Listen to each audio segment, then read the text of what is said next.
Hello दोस्तों, welcome back to my YouTube channel DS infotainment. आपका host, आपका दोस्त फिर से हाजिर है एक नए टॉपिक के साथ। और दोस्तों, आज का जो टॉपिक है वो बहुत ही ज़्यादा इंटरेस्टिंग है फ़िश हॉबी के अंदर और एक्साइटिंग भी है।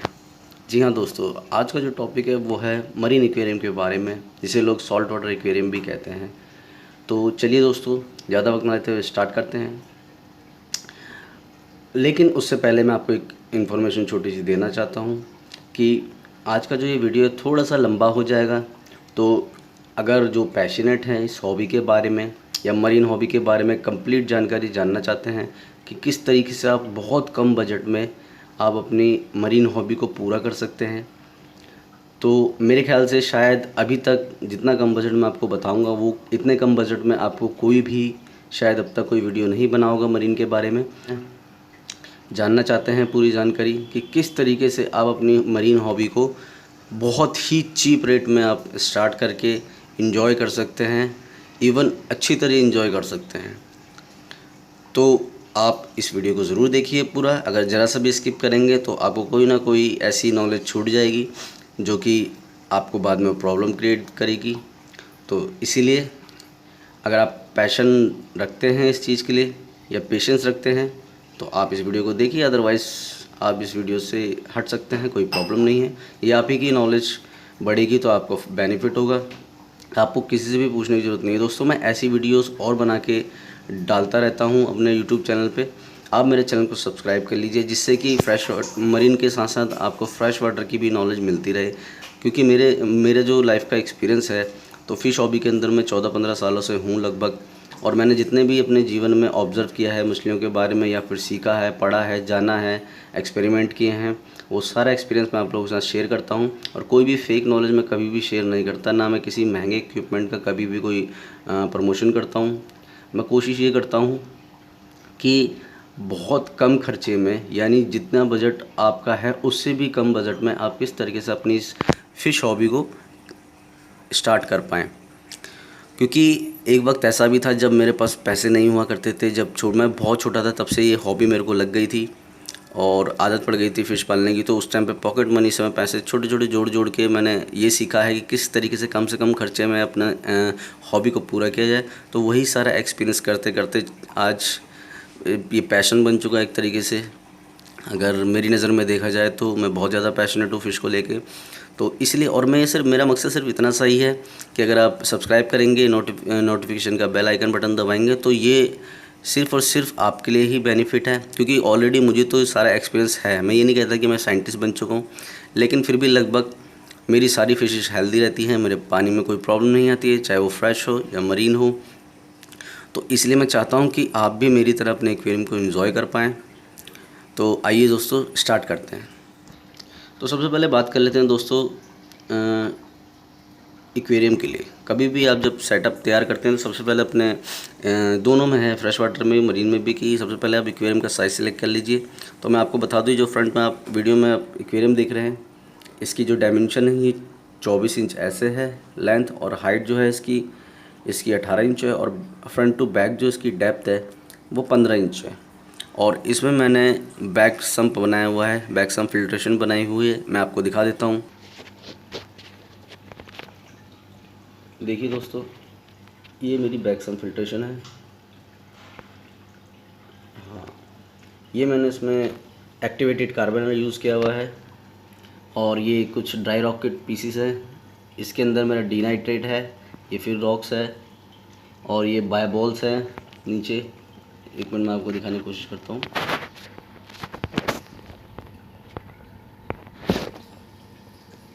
ये देखिए, तो आप शायद देख पा रहे होंगे।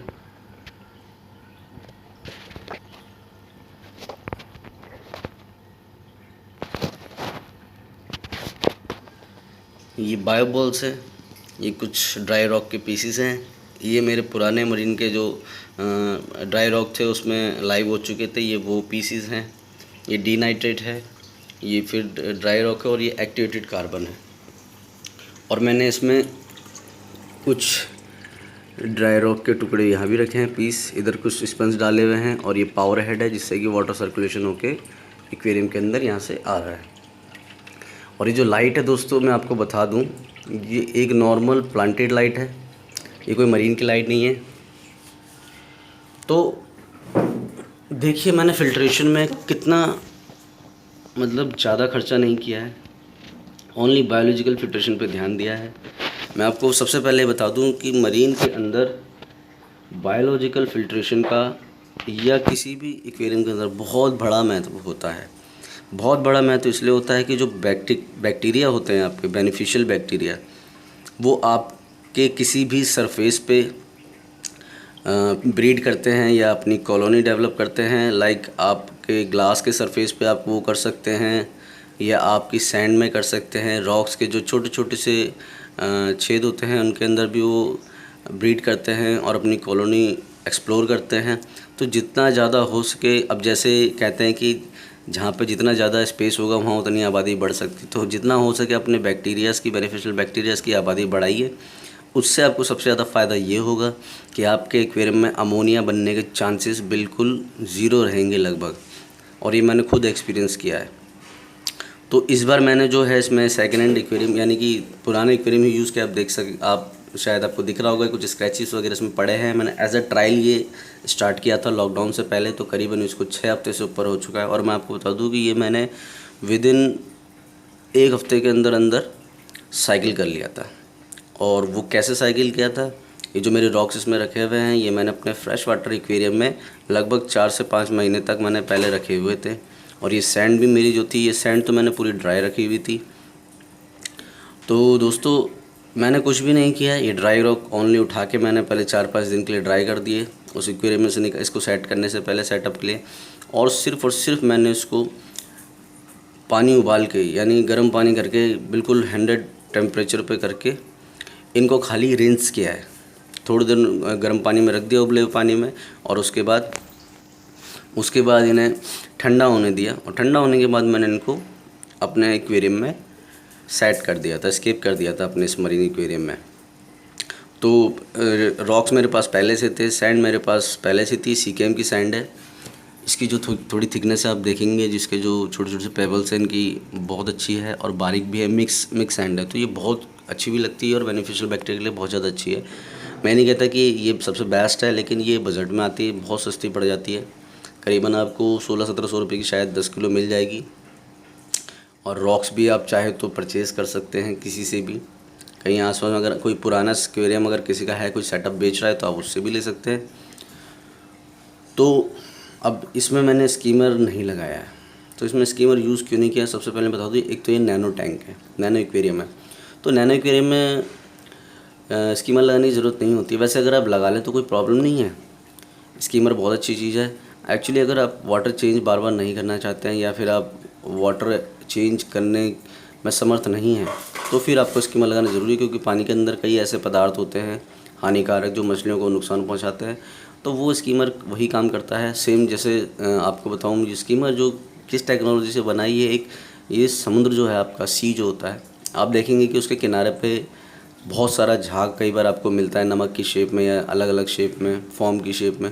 तो दोस्तों, या फिर गंदगी आप देखोगे, कचरा सारा किनारे पर रहता है। तो दोस्तों जो सी है वो भी नेचुरल तरीके से यही करता है कि वो उसके अंदर वाटर इतना फ्लो होता है या हिलता है कि उसकी जो सारी गंदगी फॉर्म के थ्रू या फिर कचरे के थ्रू बाहर आ जाती है। सेम वही प्रोसेस स्कीमर में यूज़ किया गया है कि वो इतनी तेज़ी से पानी को स्कीम करता है कि जो भी उसके हानिकारक पदार्थ हैं वो फॉर्म की कंडीशन में या उसकी शेप में आके मीडियम में ऊपर कलेक्शन कप में चले जाते हैं, और जो फ्रेश वाटर है वो उसके पाइप से होके आपके एक्वेरियम में आ जाता है।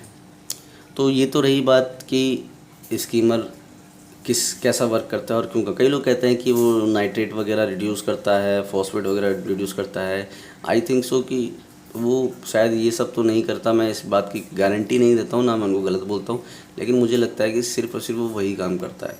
क्योंकि मैंने स्कीमर यूज़ करके देखा हुआ है, तो मेरे नाइट्रेट में कोई असर नहीं हुआ था, फॉस्फेट में भी कोई असर नहीं हुआ था। तो हाँ, बाकी यह है कि उसके अंदर जो भी वाटर के अंदर जो स्मेल वगैरह या और भी चीज़ें, गंदगी वगैरह जो हमें दिखते नहीं हैं, केमिकल या फिर कोई हानिकारक पदार्थ जो भी होते हैं पानी के अंदर, वो ज़रूर उसको इफ़ेक्ट करता है स्कीमर। तो कभी भी ऐसे मिथ में ना पड़े कि अगर आप स्कीमर लगा लेंगे तो आपका नाइट्रेट बिल्कुल मेंटेन रहेगा या फॉस्फेट आपका गायब हो जाएगा। बल्कि फॉस्फेट के लिए आप, नाइट्रेट और फॉस्फेट के लिए आप एल्गी यूज़ कर सकते हैं, माइक्रो एल्गी, जो कि कीटोमोर्फा आप सब ने सुना होगा। तो कोशिश कीजिए कि इम्पोर्टेड कीटोमोर्फा आपको मिल जाए।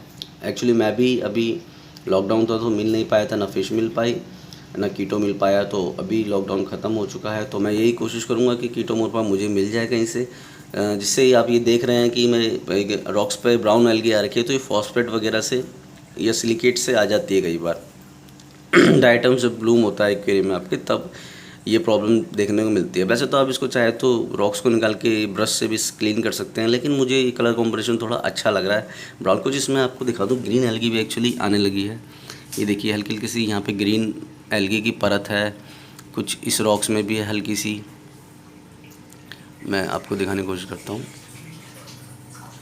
ये देखिए आप देख पा रहे होंगे हल्की हल्की सी ग्रीन ग्रीन कहीं पे आ रही है एल्गी।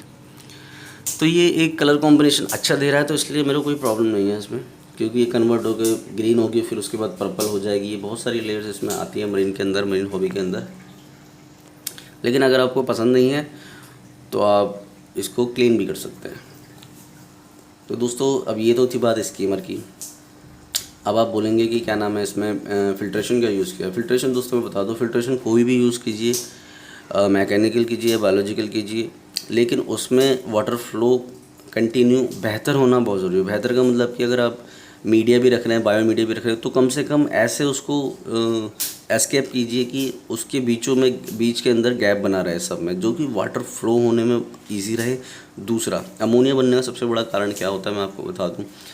आप जो खाना डालते हैं वो एक्सेस खाना जो अगर फ़िश ने छोड़ दिया है वो बह के पीछे चला जाता है या फ़िल्टर में फंस जाता है, या फिर जो ये पूप करती हैं, पॉटी करती हैं फ़िश, वो भी जाके उसमें फंस जाता है, तो वो उनसे जाके चिपक जाता है, वो सड़ता है, उसके बाद अमोनिया एक्टिव होना शुरू हो जाता है।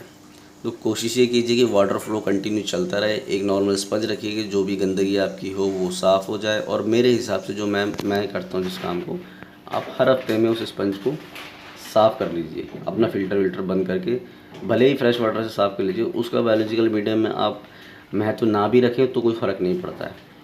कई लोग बोलेंगे कि स्पंज में बैक्टीरिया होंगे, ये होंगे, वो होंगे, तो आप ऑलरेडी इतनी आप बायोलॉजिकल मीडिया उसमें रखे हुए हैं। मान लीजिए बायोबॉल्स है, रॉक्स हैं, डीनाइट्रेट है, एक्टिवेटेड कार्बन है, या सेरेमिक रिंग मत यूज़ कीजिए। मैं आपको ये बताना चाहूँगा, मरीन के अंदर खासकर वो जो एकदम प्लेन शार्प होती है ना, शाइनिंग वाली, हाँ, जो जिसमें आजकल वो आ रहे हैं छेद वाली जो आ रही है, जिसके अंदर हल्के हल्के छोटे छोटे से छेद होते हैं, बड़े बड़े सिलेंडर टाइप में आ रहे हैं, वो रोल्स टाइप के, जैसे आप कह सकते हैं वेज रोल टाइप में आजकल वो सेरेमिक चल रही है, जिसके अंदर जैसे आप ये छेद देख रहे हैं छोटे छोटे से, ये बहुत ज़्यादा हो। अब वो मीडिया यूज़ कीजिए, वो सेरेमिक अच्छी है। लेकिन जो प्लेन पहले फ्रेश वाटर में चलती थी उसको बिल्कुल मत कीजिए, क्योंकि उससे नाइट्रेट आपका बढ़ेगा। मैंने खुद एक्सपीरियंस किया है, इसलिए मैं अब की बार मैंने वो यूज़ नहीं किया है। तो आप जब ऑलरेडी इतनी सारी मीडिया जब रख रहे हैं तो स्पंज की आपको ज़रूरत नहीं है। स्पंज आप सिर्फ इसलिए रखिए कि जो भी इनकी गंदगी होगी हर हफ्ते में वो निकाल के आप फेंक पाएँ, जिससे कि आपका वाटर क्लीन रहे। तो अब बात कर लेते हैं इसकी मेंटेनेंस की। मेंटेनेंस का ऐसा है कि सबसे ज़्यादा प्रॉब्लम अमोनिया की क्यों आती है वाटर में। होता क्या है दोस्तों कि आप अपने एक्वेरियम की डायमेंशन कभी भी समझ नहीं पाते हैं, ना फ़िश की कंडीशन को समझ पाते हैं कि फ़िश वो किस तरीके की, उसका नेचर क्या है। आपके पास अगर 2 फीट का नैनो एक्वेरियम है तो मैक्सिमम उसमें 6 फिश रखिए, और 6 फिश के अंदर भी कौन सी फ़िश रखी है मैं आपको इसी वीडियो में बता देता हूँ। वो भी सबसे पहले तो आप क्लाउन पाल सकते हैं, जो सब जानते हैं, नीमो के नाम से फेमस फिश है। आप परकुला क्लाउन पाल सकते हैं, ऑसलारिस क्लाउन पाल सकते हैं, और स्कंक क्लाउन पाल सकते हैं, सिनामोन टोमेटो क्लाउन पाल सकते हैं। बहुत सारी क्लाउन्स की वैरायटी आप पाल सकते हैं। एक्चुअली क्लाउन जो होती है वो अपना पूरा जीवन काल जो है एक छोटे से दायरे में, लगभग आप 2.5 से 3 फीट के आसपास वो गुजार देती है। जैसा मैंने ऑब्ज़र्व किया है, BBC अर्थ पे देखा है, डिस्कवरी में देखा है, या फिर मैंने खुद भी ऑब्ज़र्व किया है, वो लगभग बहुत कम दायरे में वो फ़िश जो है सरवाइव करती है पूरी लाइफ को। वो पूरे समुद्र में नहीं तैरती, तो आप उसको ईज़िली रख सकते हैं, उसको कोई प्रॉब्लम भी नहीं होगी, क्योंकि उसको एक हैबिट बनी हुई है, वो हैबिचुअल होती है कम जगह में सर्वाइव करने के लिए, तो वो सर्वाइव भी कर जाती है। सेकंड, आप वैसे डैमसल को तो सब मना इग्नोर ही करते हैं कि डैमसल एग्रेसिव फिश होती है, नहीं रखनी चाहिए, लेकिन मुझे डैमसल बहुत पसंद है। सीरियसली बोलूँ, मैं ब्लू डैमसल की बात नहीं कर रहा हूँ। आप रखने को अजोर डैमसल रख सकते हैं, जिसे येलो बेली डैमसल भी कई लोग कहते हैं, लेकिन येलो बेली और अजोर डैमसल में दोनों में ज़मीन आसमान का फ़र्क है। अजोर डैमसल बहुत खूबसूरत लगती है येलो बेली डैमसल से। खूबसूरत वो भी है, लेकिन मुझे बहुत पसंद है वो। आप उसके साथ 2 अजोर डैमसल रख सकते हैं, और डैमसल में ही आप 3 स्ट्राइप डैमसल भी रख सकते हैं। किसी किसी को 3 स्पॉट डैमसल भी पसंद होती है ब्लैक कलर की, वो थोड़ा सा ज़्यादा एग्रेसिव होती है मुझे लगता है, बजाय 3 स्ट्राइप डैमसल के। और 4 स्ट्राइप भी ज़्यादा एग्रेसिव होती है, लेकिन 3 स्ट्राइप डैमसल फिर भी बहुत, मैंने देखा है कि वो क्लाउन वगैरह के साथ सर्वाइव कर जाती है। तो और ये बहुत सस्ती, मरीन हॉबी में बहुत सस्ती मछलियाँ हैं। आप अपनी पास की पेट शॉप से जाके पता कर सकते हैं, ये बहुत ज़्यादा सस्ती आती है। और कभी भी छोटे एक्वेरियम में टैंक वैरायटी कभी ना रखें दोस्तों। कई लोग रीगल टैंक रख लेते हैं, जिसे ब्लू टैंक, हिप्पो टैंक भी कहा जाता है, येलो टैंक रख लेते हैं, नासो टैंक रख लेते हैं, और या फिर मटा टैंक रख लेते हैं, सेल्फिन टैंक रख लेते हैं, स्कोपस रख लेते हैं। दोस्तों टैंक जितनी भी वैरायटी है टैंक की, फ़िश जो फ़िश के अंदर है, वो बहुत ज़्यादा मतलब बड़ी भी हो जाती है, करीबन 18 इंच की या 16 इंच 12 इंच ऐसे हो जाती है। और दोस्तों उनको स्विम करने के लिए बहुत जगह चाहिए होती है। ये पूरे समुद्र में घूमने वाली मछलियाँ हैं। ये बहुत ज़्यादा दूर दूर तक घूम के इंजॉय करती है वाटर को। तो और ये अपनी लाइफ को, तो कभी भी इनको बंदिश में मत डालिए, क्योंकि ये भी आप और मेरी तरह ही प्राणी हैं। इनको भी जीने का हक नेचर ने दिया है। तो वैसे तो आप जितनी ज़्यादा कोशिश करें कि इन सब चीज़ों को ना पालें, और अगर पालना भी चाहते हैं तो कम से कम एक्वेरियम का साइज़, अगर टैंक पालना चाहते कम से कम 4 फीट तो आप रखें, क्योंकि 4 फीट से कम में वो सरवाइव नहीं कर पाएगी, मर जाएगी, या ज़िंदा भी रहेगी तो फिर वो खुश नहीं रहेगी।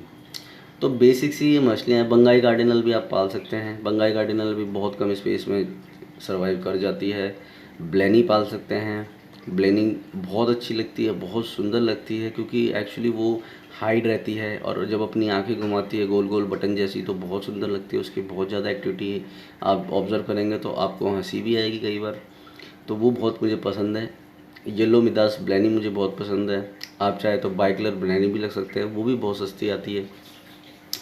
और बाकी 2 फीट के एक्वेरियम में मैक्सिमम टू मैक्सिमम आप 6 फिश रखिए। इससे ज़्यादा मतलब आप एक्वेरियम बड़ा रखिए और फिश कम रखेंगे तो कभी भी आपको अमोनिया की प्रॉब्लम नहीं रहेगी। और मेरे हिसाब से शायद आपको वाटर चेंजेस की प्रॉब्लम भी नहीं आएगी, क्योंकि वाटर चेंजेस की प्रॉब्लम, वाटर पैरामीटर तब ख़राब होते हैं जब पानी के अंदर गंदगी ज़्यादा हो और उसमें बहुत सारी ऐसे हार्मफुल गैसें पैदा हो जाएं, कार्बन डाइऑक्साइड, या फिर एसिडिक बन जाए आपका। तो ये सारी चीज़ें इसी वजह से होती है गंदगी। पानी कोई भी गंदा या वातावरण गंदा होने का मतलब यही होता है कि वातावरण में गंदगी हो गई है। तो कोशिश कीजिए कि कम फिशेस में ही आप अपनी हॉबी को पूरा कर पाएँ, या फिर अगर आपको ज़्यादा फ़िश पालने का शौक़ है तो फिर आप अपना बजट बड़ा रखिए और ज़्यादा बड़ा एक्वेरियम सेट कीजिए। तो दोस्तों अब बात कर लेते हैं कि लाइट की, मरीन एक्वेरियम के लिए लाइट क्यों ज़रूरी होती है। अगर आप फ़िश ओनली टैंक रखना चाहते हैं तो आपको कोई ज़रूरत नहीं है आपको महंगी लाइट खर्च करने की, या महंगी लाइट में पैसा खर्च करने की। आप सिंपल एक प्लांटेड एक्वेरियम की लाइट भी रख सकते हैं। लाइट जो मेन चाहिए होती है वो चाहिए होती है अगर आपके एक्वेरियम में एनीमोन है या कोरल्स। आपने, वैसे तो इंडिया के अंदर कोरल्स बैन है, लेकिन अगर आप कुछ सर्टिफाइड कोरल हैं उनको अगर आप ले पाएँ और आप उसको फ्रैग कर पाएँ, या जो भी आप उसको रखना चाहते हैं, तो उसका प्रोसीजर है वो लीगली तौर से आप रखिए। तो उसके लिए बहुत, क्योंकि कोरल्स को जो है नेचुरल सनलाइट चाहिए होती है, वही उनकी जीवन की सबसे मेन जो लाइन होती है वही होती है, उनको ऊर्जा मिलती है। तो ये जो मरीन की इक्विपमेंट जितने भी आती है, लाइटें वगैरह, ये उसी जो सूरज की लाइट है, सनलाइट के आधार पे ही, बेस पे ही वो बनाई गई है टेक्नोलॉजी। तो तभी आप यूज़ कीजिए। अगर वो फ़िश ओनली टैंक रखना है तो आप कोई भी नॉर्मल एंड लगा के आप एक्वेरियम की हॉबी को अपनी स्टार्ट कर सकते हैं, एंजॉय कर सकते हैं, कोई प्रॉब्लम नहीं है।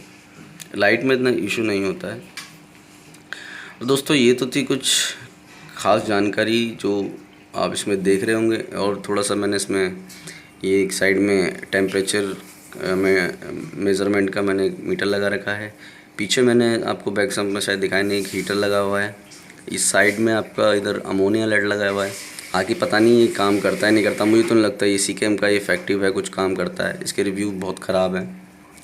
तो अमोनिया लेड की खैर वैसे ज़रूरत नहीं है, मेरे पास एपीआई की सॉल्ट वाटर किट भी है।